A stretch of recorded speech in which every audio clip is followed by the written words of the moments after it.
예배 자리로 나온 우리 친구들을 환영합니다. 기도하겠습니다. 5월 마지막 주일 하나님 아버지 앞에 나아갑니다. 이 예배를 기쁘게 받아주세요. 감사합니다. 예수님의 이름으로 기도합니다. 아멘. 하이델베르크 요리문답입니다. 제43문 예수 그리스도의 죽음으로부터 얻게 되는 유익은 무엇인가요? 답. 우리의 옛 자아가 예수 그리스도와 함께 십자가에 못 박혀 죽고 장사되어서 육신의 악한 욕망이 더 이상 우리를 지배하지 못하게 됩니다. 그 대신 우리 자신을 하나님께 감사의 제물로 드릴 수 있게 된 것입니다. 아멘. 사도신경으로 우리의 신앙을 고백하겠습니다. 나는 전능하신 아버지 하나님 천지의 창조주를 믿습니다. 나는 그의 유일하신 아들 우리 주 예수 그리스도를 믿습니다. 그는 성령으로 잉태되어 동정녀 마리아에게서 나시고 본디오 빌라도에게 고난을 받아 십자가에 못 박혀 죽으시고 장사된 지 사흘 만에 죽은 자 가운데서 다시 살아나셨으며 하늘에 오르시어 전능하신 아버지 하나님 우편에 앉아 계시다가 거기로부터 살아있는 자와 죽은 자를 심판하러 오십니다.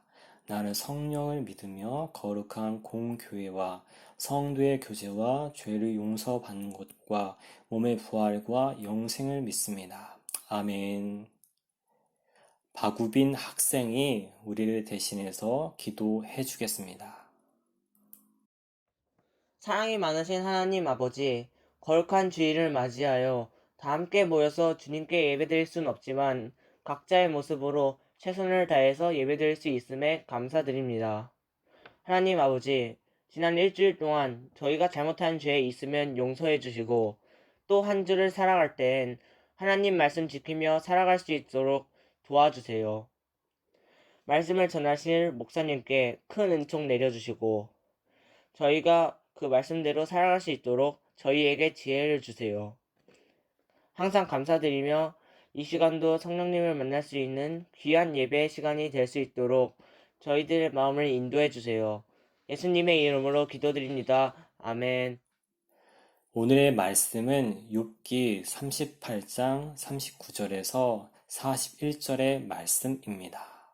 함께 읽도록 하겠습니다. 내가 사자를 위하여 먹이를 사냥하겠느냐? 젊은 사자의 식욕을 채우겠느냐? 그것들이 굴에 엎드리며 숲에 앉아 숨어 기다리느니라. 까마귀 새끼가 하나님을 향하여 부르짖으며 먹을 것이 없어서 허우적거릴 때에 그것을 위하여 먹이를 마련하는 이가 누구냐? 아멘. 오늘 설교의 제목은 두 손 들고 나아갑니다. 먼저 영상 시청하도록 하겠습니다.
어미새가 새끼 새들을 먹이고 있습니다. 어미새의 모성애와 사랑을 느낄 수 있지 않나요? 어미새는 어떻게 저렇게 쉬지 않으며 새끼 새들을 챙기고 있을까요? 도저히 우리의 지혜로는 이해할 수 없을 만큼 신비롭기만 합니다. 어미새가 쉬지 않고 새끼 새들을 먹이는 것처럼 우리 하나님 아버지께서도 여러분을 늘 지켜보시며 든든하게 먹이고 계신 것을 믿기를 바랍니다. 그런데 자연의 세계만큼이나 이해할 수 없는 일이 있습니다. 그것은 고난입니다. 고난은 사람의 지혜나 상식으로는 이해할 수 없는 순간입니다. 여러분, 고난에 대해서 얼마나 알고 있고 믿고 있고 받아들이고 있나요? 오늘은 고난 앞에서 연약한 우리의 모습과 반면에 너무나 크신 하나님을 생각해 보면서 두 손 들고 하나님 아버지 앞에 나아가는 우리 친구들이 되었으면 합니다. 사람은 고난을 당합니다. 출생 배경이 좋지 못하거나 독재 국가 안에서 살고 있거나 전염병 때문에 국가적인 마비를 겪거나 고난을 당할 때가 있습니다. 그런데 문제는 고난을 당하는 이유를 우리의 지혜로는 알 수 없을 때가 있는 것입니다. 왜 이 가정에서 태어났을까? 왜 이런 모습으로 살아가야 할까? 스스로 고난을 이해하기에는 무지하고 지혜롭지 못합니다. 그래서 이런 까닭으로 해서 고난을 당할 때 힘이 드는 것입니다. 어떻게 해야 할까요? 두 손 들고 하나님 아버지 앞에 나아가야 합니다. 왜냐하면 하나님 아버지는 내가 처한 상황을 가장 깊이 알고 계시는 분이기 때문입니다. 오늘 본문에서 증언하고 있습니다. 욥기 38장 19절에서 20절입니다. 같이 읽도록 하겠습니다.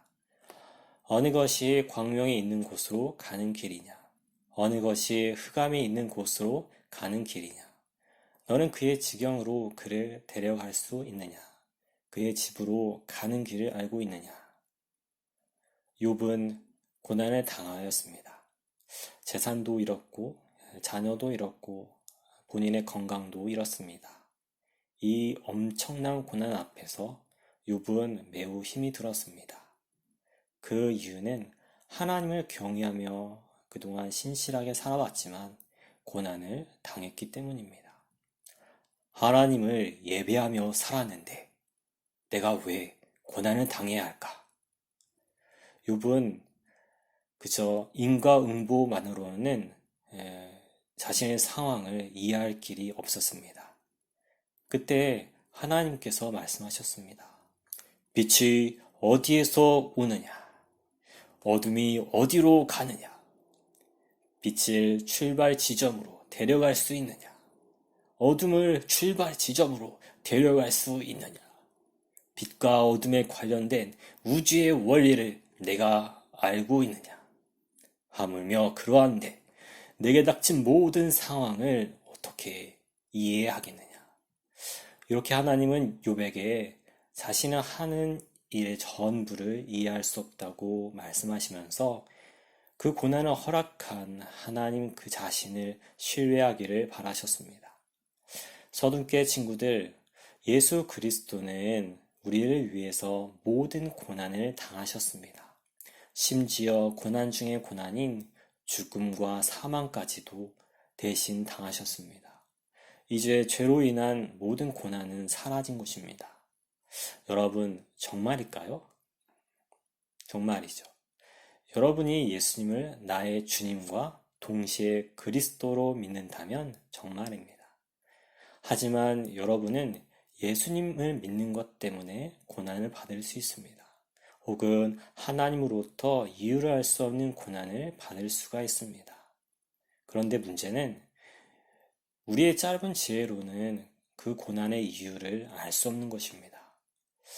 여러분은 사람이란 지혜롭지 않을까 생각할지도 모르겠습니다. 카카오톡으로 멀리 떨어진 친구와 대화를 나눕니다.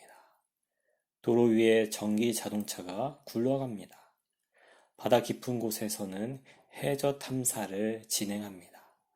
과거보다 사람의 지혜로 비약적인 발전을 이룬 것입니다. 하지만 아직도 하나님이 세상 속에 허락하신 지혜와 지식은 무궁무진합니다. 물리학자 뉴턴은 사과나무에서 열매가 떨어진 것을 관찰한 후 만유인력의 법칙을 발견했습니다. 그것만이 아니죠. 과학자들이 지구 안에 숨겨진 자전의 법칙, 공전의 법칙, 물순환의 법칙 등 이미 발견한 법칙만 해도 무수히 많습니다. 하지만 지금까지 과학자들이 발견한 것은 극히 일부분에 불과하고 바닷물의 양과 비교하면 물 한 컵도 되지 않습니다. 그래서 과학자 제임스 진스는 이런 고백을 했습니다. 우주를 연구하면 연구할수록 창조주 하나님의 위대함에 감탄할 뿐입니다. 제한된 지식을 갖춘 내가 어떻게 하나님의 무한한 지혜와 능력을 알 수 있을까요? 서든교회 친구들, 창조의 섭리를 이해하는 것도 우리의 지혜가 부족한데 하물며 하나님의 섭리를 모두 이해할 수 있을까요? 우리 친구들의 삶을 돌아보기를 바랍니다. 왜 이 가정에서 태어났을까? 왜 나는 이런 재주로만 살아가야 할까? 왜 나에게 이런 일들이 벌어졌을까? 이것은 불필요한 사건이 아닐까? 왜 하나님께서 허락하셨을까? 이해할 수 없는 문제가 가득합니다. 고난은 그래서 자연의 신비입니다. 저 바다 깊은 곳에 무엇이 있는지 아나요? 저 태양계 밖에 무엇이 있는지 아나요? 모릅니다. 그러므로 바다 너머를 보고 계신, 태양계 너머도 보고 계신 여러분의 인생마저도 꿰뚫어 보고 계시는 하나님 아버지를 신뢰하기를 바랍니다. 하늘의 별들이 어떻게 움직여야 할지를 가장 잘 아시는 하나님은 여러분이 어떤 모양으로 살아가야 할지를 가장 잘 이해하고 계시고 여러분을 친히 다스리고 계시는 것입니다. 야고보서 1장 5절에 너희 중에 누구든지 지혜가 부족하거든 모든 사람에게 후히 주시고 꾸짖지 아니하시는 하나님께 구하라 그리하면 주시리라. 그러므로 두 손 들고 하나님 앞에 나아가서 겸손하게 하나님의 지혜를 구하며 어려운 시절에도 풍성한 열매를 맺기를 주님의 이름으로 축복합니다. 그런데 요즘 코로나19 바이러스가 한창입니다. 무증상 감염자들을 염두에 둬야 하기 때문에 예방수칙을 잘 지키며 조심하기를 바랍니다. 그런데 문제는 코로나 바이러스를 비롯한 여러 고난 앞에 지혜만 부족한 것이 아니라 내 힘과 능력이 부족한 것을 느낍니다. 그래서 고난은 오르지 못할 산과 같고 그 고난은 건너지 못할 바다와 같습니다. 그래서 고난의 산과 바다 앞에서 때로는 하나님의 돌보심과 긍휼이 없는 것처럼 느낄 때가 있습니다. 그러나 이때에도 두 손 들고 하나님 앞에 나아가야 합니다. 왜냐하면 하나님은 생각지도 못할 크고 놀라운 일들을 믿는 자들 가운데 여전히 베풀고 계시기 때문입니다. 오늘 본문을 볼까요? 25절, 26절, 28절, 29절, 36절, 37절에서 누가 이런 일을 행하느냐? 계속해서 반복해서 강조하고 있습니다. 누가 천둥을 마련했느냐? 누가 사막에 비를 내리느냐? 누가 메마른 땅에 물을 대느냐? 즉, 하나님은 인간이 상상할 수도 없는 큰 일을 행하시는 분이십니다. 여러분이 고난 중에도 믿는 자를 위해서 큰 일을 주관하시는 하나님을 바라볼 수만 있다면 얼마나 큰 위로가 될까요? 그런데 하나님 아버지는 사막에 비를 내리시는 것처럼 이미 십자가에서 자기 아들의 생명을 내어주시면서까지 우리에게 큰 일을 베푸셨습니다. 이것을 믿으며 여러분의 위로와 힘으로 삼기를 바랍니다. 그런데 큰 일만이 아닙니다. 하나님은 우리가 생각할 수 없었던 곳까지도 돌보고 계십니다. 39절에서 41절의 말씀 함께 읽겠습니다. 내가 사자를 위하여 먹이를 사냥하겠느냐? 젊은 사자의 식욕을 채우겠느냐? 그것들이 굴에 엎드리며 숲에 앉아 숨어 기다리느니라. 까마귀 새끼가 하나님을 향하여 부르짖으며 먹을 것이 없어서 허우적거릴 때에 그것을 위하여 먹이를 마련하는 이가 누구냐? 아멘. 목사님의 군대 시절 때의 이야기입니다. 군대 막사 안에서 방금 구절을 읽은 후에 막사 밖으로 빠져나갔습니다. 땅 위의 풀은 빗물로 적셔져 있었습니다. 풀에 맺힌 그 빗물로 까치 한 마리가 목을 죽이며 있는 것을 보았는데 마음속에서 누가 저 새를 먹이느냐 그렇게 감동으로 찾아왔습니다. TV에서 동물의 세계를 보면 동물들이 스스로 먹이를 찾습니다. 실상은 하나님이 먹이시며 돌보시는 것입니다. 사자가 먹이를 얻기 위해 숨어 기다릴 때 하나님이 먹이십니다. 까마귀 새끼의 울음소리도 그냥 지나치지 않으시고 먹이십니다. 사람으로서는 상상할 수 없는 작은 일들, 곧 까마귀 새끼를 먹이는 일까지도 하나님은 친히 그분의 손길로 행하십니다. 한때 코리텐 붐 여사는 독일 나치의 라벤스부르크 포로 수용소에서 죄수로 지냈습니다. 이곳에서 온갖 고문을 받았습니다. 그 이후에 코리텐 붐이 85세가 되었을 때 친구들이 코리텐 붐을 위해서 캘리포니아에 집을 마련해 주었습니다. 어느 친구가 코리텐 붐에게 질문했습니다. 코리, 너에게 이런 아름다운 집을 주신 것을 보니까 하나님은 선한 분이신가 봐. 그러자 코리텐 붐은 단호한 어조로 답하였습니다. 내가 라벤스부르크에 있었을 때도 역시 하나님은 선한 분이셨어. 서둔교회 친구들, 여러분의 삶 속에 찾아오는 고난은 무엇인가요? 아마 하나님의 긍휼과 돌보심을 전혀 깨달을 수 없는 순간과 때라고 느낄 것입니다. 다만 포로 수용소에 갇힌 순간이라고 생각할 것입니다. 그런데 하나님은 여러분이 상상할 수도 없는 작은 일들, 곧 까마귀 새끼를 먹이시는 그 일까지도 그분의 손길로 행하고 계십니다. 이런 하나님이 자기 자녀를 버리시고 함부로 대하실까요? 아닙니다.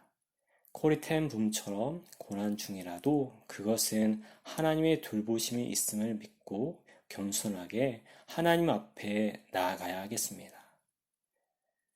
요셉은 형제들로부터 미움을 받았습니다. 결국 형제들에 의해서 애굽의 노예로 팔려갔습니다. 그곳에서 보디발 장군의 감옥에 갇히기까지도 하였습니다. 요셉에게 있어서 고난은 넘지 못할 산, 건너지 못할 바다였습니다. 그런데 요셉은 하나님의 지혜로 애굽 왕의 꿈을 해석해 줍니다. 그 내용이 뭐였냐면 세상에 흉년이 찾아오기 때문에 창고에 식량을 비축해 놓으라는 것이었습니다. 그래서 요셉은 이 일로 국무총리 자리에 오르게 되었고 7년 동안 식량을 비축합니다. 그런데 꿈의 내용처럼 세상에 흉년이 찾아왔을 때 요셉의 아버지인 야곱과 그의 형제들의 식량을 구하려고 애굽에 찾아왔다가 그곳에서 요셉과 극적으로 상봉합니다. 요셉의 가정은 구원을 받은 것입니다. 그때 요셉은 이렇게 고백했습니다. 나는 고난 가운데서 노예로 팔려왔지만 이것은 하나님께서 우리 가족을 돌보신 것입니다. 서둔교회 친구들, 어떤 어려움을 겪고 있나요? 그것은 혹시 여러분과 여러분의 가족을 돌보시려는 것은 아닐까요? 이러한 놀라운 하나님의 섭리를 믿고 항상 하나님과 동행하는 저와 여러분이 되기를 주의 이름으로 축복합니다. 말씀을 맺겠습니다. 고난 앞에서 우리는 너무나 작습니다. 하지만 하나님은 긍휼과 사랑이 넘치시고 능력이 많으십니다. 무엇보다도 십자가에서 자기 아들의 생명을 내어주실 정도로 사랑과 은혜가 너무나 많으십니다. 이것을 믿고 날마다 두 손 들고 하나님 아버지 앞에 나아가기를 주님의 이름으로 축복합니다. 기도하겠습니다. 하나님 아버지, 우리에게 닥친 고난은 사방이 막힌 포로 수용소와 같습니다. 이런 현실이 우리의 지혜와 힘과 능력으로는 어찌할 바를 모르겠습니다. 이때 날마다 두 손 들고 하나님 아버지 앞에 나아갑니다. 이를 통해서 포로 수용소 속에서도 고난 속에서도 하나님의 긍휼과 선하심을 깨닫도록 하나님의 지혜를 베풀어 주시고 열매를 맺는 인생이 되도록 역사해 주세요. 감사합니다. 예수님의 이름으로 기도합니다. 아멘. 응답의 찬송, 생명과 바꾼 주의 사랑.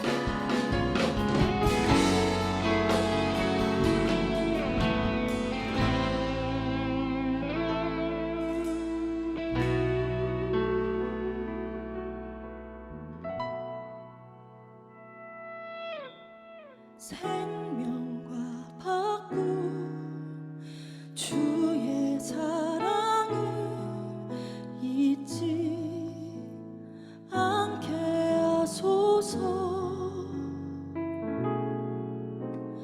나를 위해 흘렸던 주의 눈물 잊지 않게 하소서. 주의 긍휼과 주의 선하심 내가 묵상하오니 내 영혼 위에 베푸신 주의 은혜 잊지 않게 하소서. 감사합니다.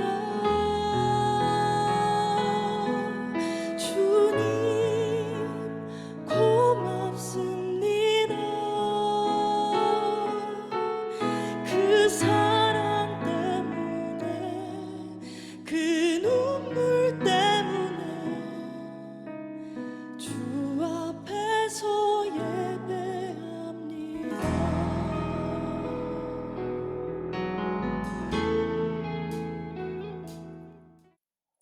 헌금송 부르도록 하겠습니다.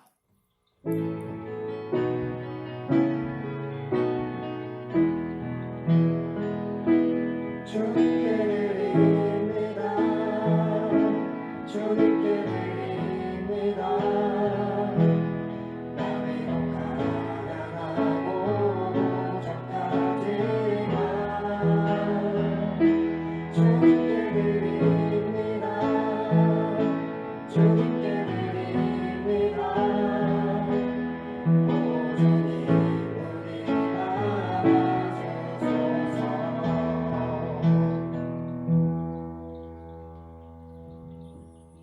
헌금 기도하겠습니다. 하나님 아버지, 여러 어려운 현실 속에서도 우리 믿음의 친구들을 지켜주시고 공급해주시고 인도해주신 그 크신 은혜를 감사합니다.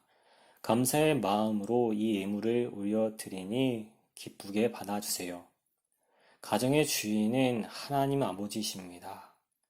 하나님의 은혜로 더욱 영광스러운 가정이 되도록 함께 해주세요. 비록 지금 가정 가운데 어려움이 있는 친구가 있더라도 하나님께서 함께 해주셔서 그래서 영광스럽고 있고 회복되는 가정, 사랑이 넘치는 가정이 되도록 역사해 주세요.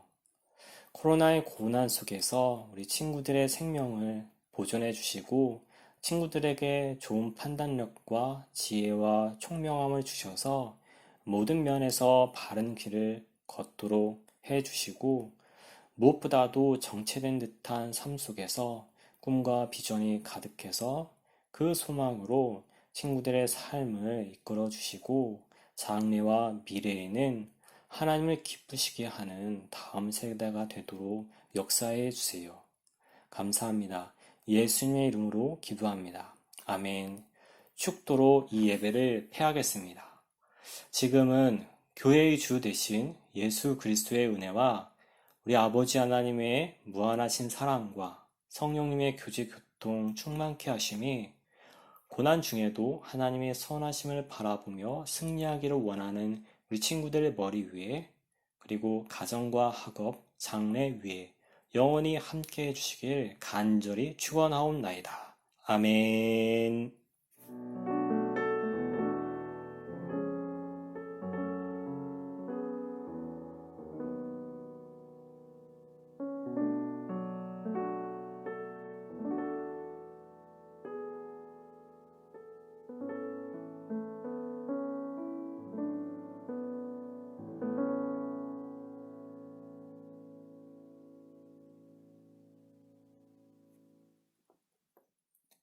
삶이 있는 신앙입니다.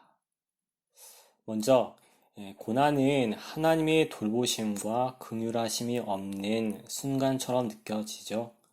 하지만 하나님은 사람으로서는 정말 상상할 수 없는 작은 일들, 곧 까마귀 새끼를 먹이는 일까지도 그분의 손길로 행하고 계십니다.